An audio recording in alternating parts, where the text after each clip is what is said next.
Well, first of all, my condolences go to Dick Cheney and his family. Obviously, there are some political disagreements there, but he was a guy who served his country. We certainly wish his family all the best in this moment of grieving. On the issue of George W. Bush, I mean, look, as you know, Matt, I don't put stock in any story that doesn't come from Matthew J. Boyle at Breitbart News, so this could be totally fake news.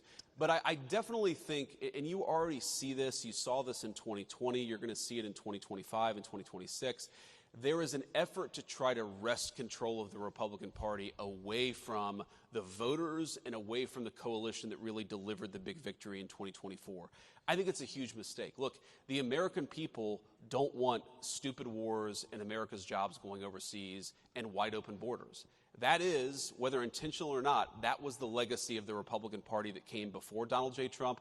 I'm glad the president got us away from that Republican Party. It lost, but it was also a disaster for the United States of America. Let's actually have a foreign policy where we focus on the interests of American citizens. Let's have an economic policy that's about building in the United States of America rather than shipping all of our jobs overseas and getting Wall Street enriched in the process. Let's have an economic policy that's about more self-sufficiency.